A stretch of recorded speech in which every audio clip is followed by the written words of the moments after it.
Welcome to my channel. I'm Daisy and we're here at Fortune Forecast in my book playlist as we're getting through the book titled The Power of Concentration by Theron Q. Dumont. It was my interest to bring this channel thinking of how many people that I've met throughout my life just seem to struggle with staying focused, to the ability of concentrate. And then it seems that within the last 40 years or so, because of technology and rushing, everything seems to be kind of fast food, microwave, let's get it done really fast. And then our own attention and ability to stay focused on tasks seem to have suffered more than ever. We see people that are either suffering from attention deficit disorders, and not just people, children. And why is that? So this is my way to say, hey, if you found this channel, it's not a coincidence. If you found this particular video, I hope that you can find some golden nuggets. I am reading it for the first time with you as I'm bringing it to the channel, and I am so delighted with it. And I have started putting some things to practice. I'm going to be honest, it has not been easy just summoning the discipline and to stay on it. But my task and my wish is that I can at least get through first 3 days, next 7 days, after that hopefully 2 weeks, and maybe 21 days, and hopefully I will have developed more discipline and a greater ability to concentrate. And in the end, life is art, and we are art, and that's what we are. So I hope that in my channel, in the way that I deliver my content, that you might find the art that I express in my style. So let's get through this and to this as we go on to the next 2 lessons, which will be in this one video. So we will do lesson 17 followed by lesson 18. Grab your tea, grab your coffee, grab your wine, and spend a few minutes with me. Enjoy. Lesson 17. Ideals developed by concentration. Through our paltry stir and strife glows the wished ideal, and longing molds in clay what life carves in the marble real. By Lowell. We often hear people spoken of as idealists. The fact is, we are all idealists to a certain extent, and upon the ideals we picture depends our ultimate success. You must have the mental image if you are to produce the material thing.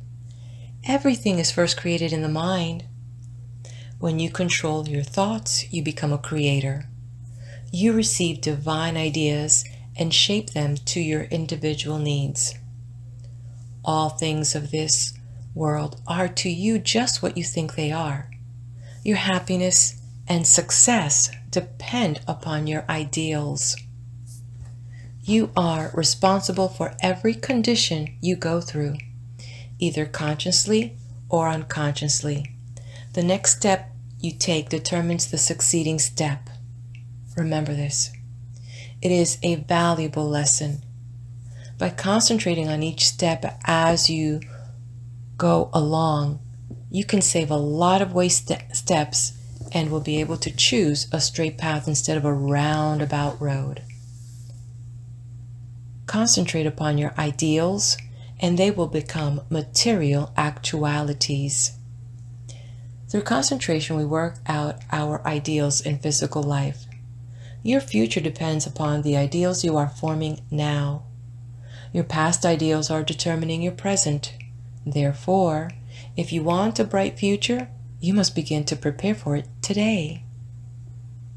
If persons could only realize that they can only injure themselves, that when they are apparently injuring others, they're really injuring themselves, what a different world this would be. We say a man is as changeable as the weather. What is meant in his ideals change. Every time you change your ideal, you think differently. You become like a rudderless boat on an ocean. Therefore, realize the importance of holding to your ideal until it becomes a reality. You get up in the morning determined that nothing will make you lose your temper. This is your ideal of a person of real strength and poise. Something takes place that upsets you completely and you lose your temper. For the time being, you forget your ideal. If you had just thought a second of what a well-poised person implies, you would not have become angry. You lose your poise when you forget your ideal. Each time we allow our ideals to be shattered, we also weaken our willpower. Holding to your ideals develops willpower. Don't forget this. Why do so many men fail? Because they don't hold to their ideal until it becomes a mental habit. When they concentrate on it to the exclusion of all other things, it becomes a reality. I am that which I think myself to be. Ideals are reflected to us from the unseen spirit. The laws of matter and spirit are not the same. One can be broken, but not the other. To the extent that ideals are kept, is your future assured. It was never intended that man should suffer. He was brought it upon himself by disobeying the laws of nature. He knows them, so cannot plead ignorance. Why does he break them? Because he does not pay attention to those ideals flashed to him from the infinite spirit. Life is but one continuous unfoldment, and you can be happy every step of the way or miserable, as you please. It all depends upon how we entertain those silent whisperings that come from we know not where. We cannot hear them with mortal ear, but from the silence they come as if they were dreams, not to you or me alone, but to everyone. In this way, the grandest thoughts come to us, to use or abuse.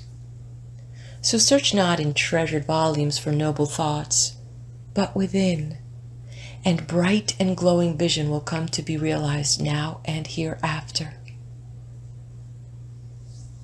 You must give some hours to concentrated, consistent, persistent thought. You must study yourself and your weaknesses. No man gets over a fence by wishing himself on the other side. He must climb. No man gets out of the rut of dull, tiresome, monotonous life by merely wishing himself out of the rut. He must climb.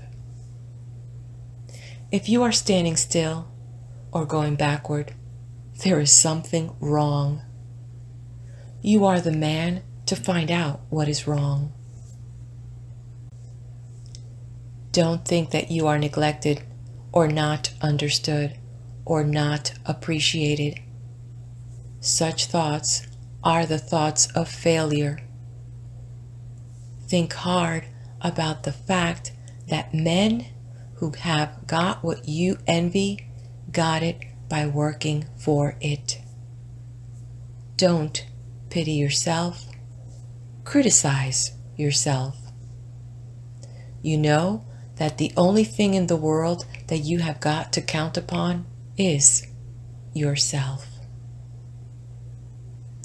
And this concludes Lesson 17. Stay with me right here on this video as we head over to Lesson 18.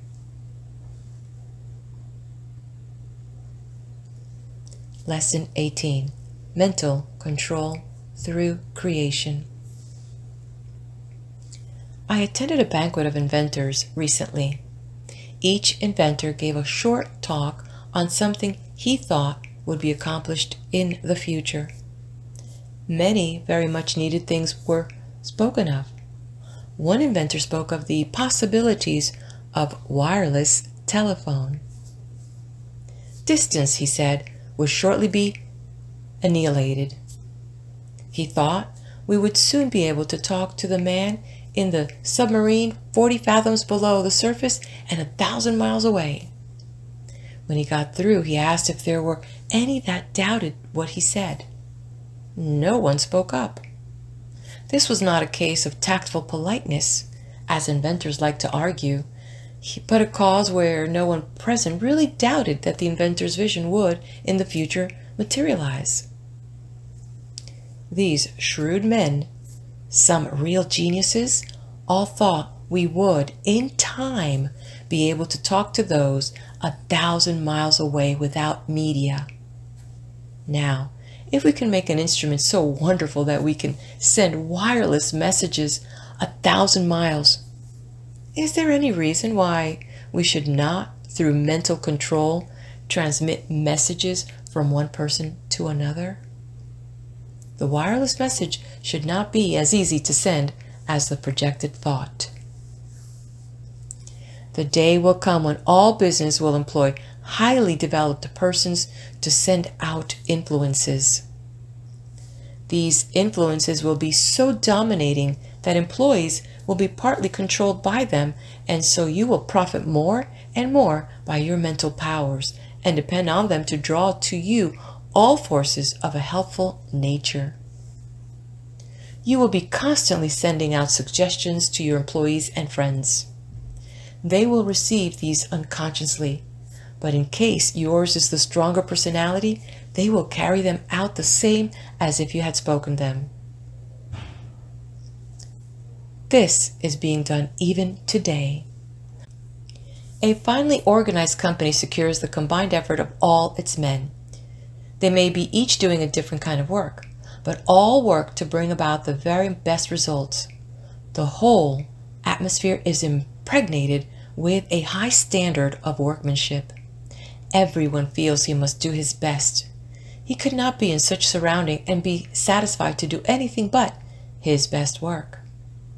A business will succeed only to the extent that the efforts of all are coordinated towards one result. At least one person is needed to direct all toward the desired end. The person at the head does not have to exactly outline to the others what steps to take, but he must possess the mental power of control over others. An up-to-date business letter is not written in a casual, commonplace way today. The writer tries to convey something he thinks the receiver will be interested to know. In this way, he awakens a responsive spirit.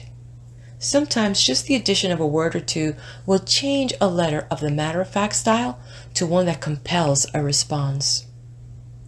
It is not always what is actually in a letter, but the spirit which it breathes that brings results. That intangible something that defies analysis is the projected thought of the master that brings back the harvest that it claims. But we should not always claim success for ourselves only. If you are anxious that some friend or relative should succeed, think of this person as becoming successful. Picture him in the position you would like to see him in. If he has a weakness, desire and command that it be strengthened. Think of his shortcomings which belong to his negative nature as being replaced by positive qualities. Take a certain part of the day to send him thoughts of an uplifting nature. You can, in this way, arouse his mental powers into activity, and once aroused, they will assert themselves and claim their own.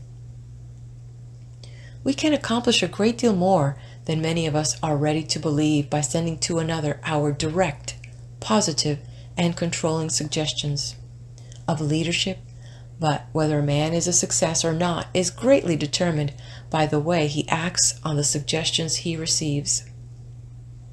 We either advance or decline. We never stand still. Every time we accomplish something, it gives us ability to do greater things. The bigger the attempt undertaken, the greater the things accomplished in the future. As a business grows, the head of the business also has to grow. He must advance and be ever the guiding influence. By his power to control, he inspires confidence in those associated with him. Often, employees are superior to their employers in some qualities, and if they had studied instead of neglected their development, they could have been employers of more commanding influence than those whom they serve. Through your mental power, you can generate in another enthusiasm and the spirit of success, which somehow furnishes an impetus to do something worthwhile. In concentrated mental control, there is a latent power more potent than physical force.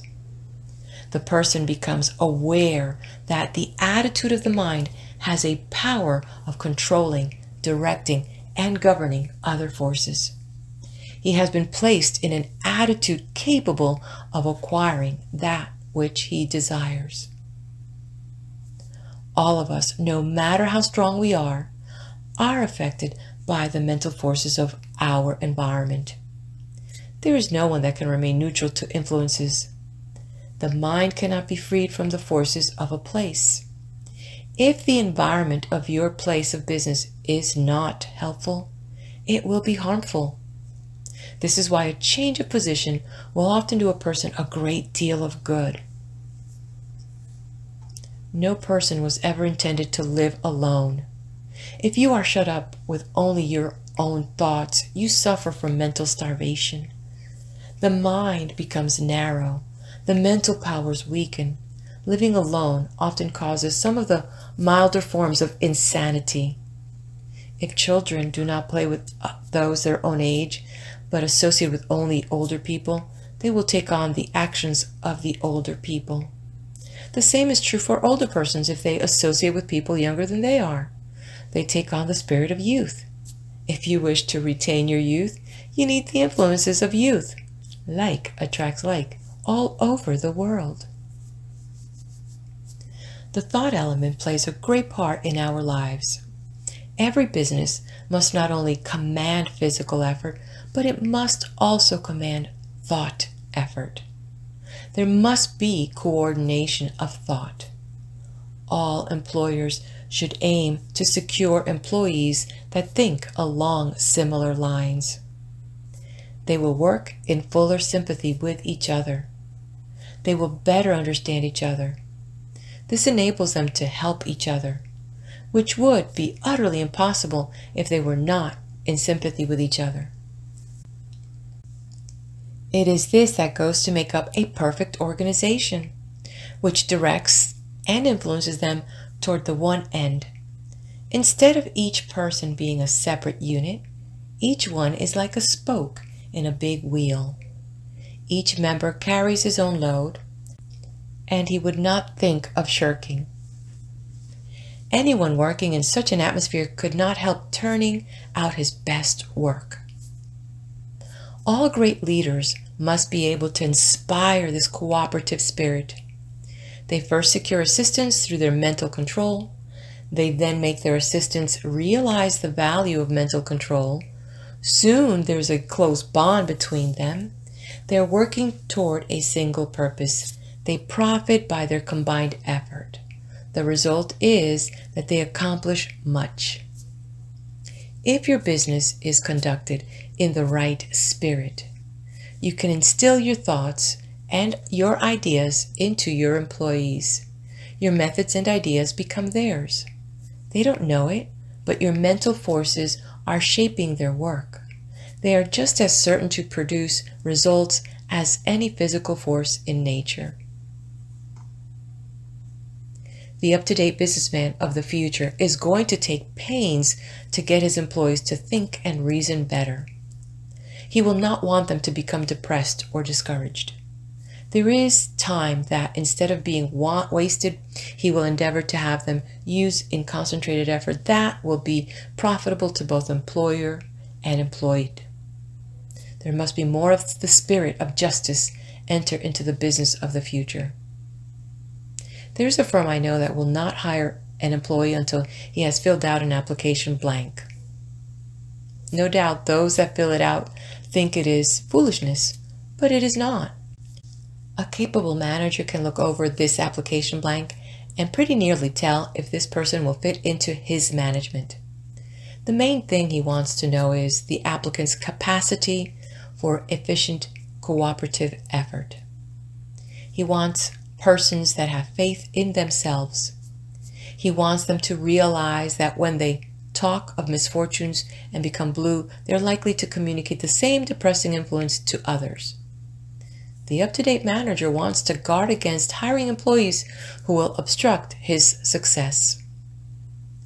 You must realize that every moment spent in thinking of your difficulties of the past, every moment spent in bad company is attracting to you all that is bad, is attracting influences that must be shaken off before you can advance. Many firms prefer to hire employees that never worked before so that they have nothing to unlearn. They are then not trained, but have no bad business habits to overcome. They are more easily guided and grasp the new methods more effectively because they are not contrary to what they have already learned. They are at once started on the right road, and as they cooperate readily, they receive the mental support of the management in learning the methods that have been perfected. This inspires confidence in themselves, and they soon become efficient and finally skilled workers. Most big business firms today employ efficiency experts. Each day or week, they are in a different department. They earn their money because they familiarize persons with very little business experience with plans that has taken the expert years of training and much money to perfect.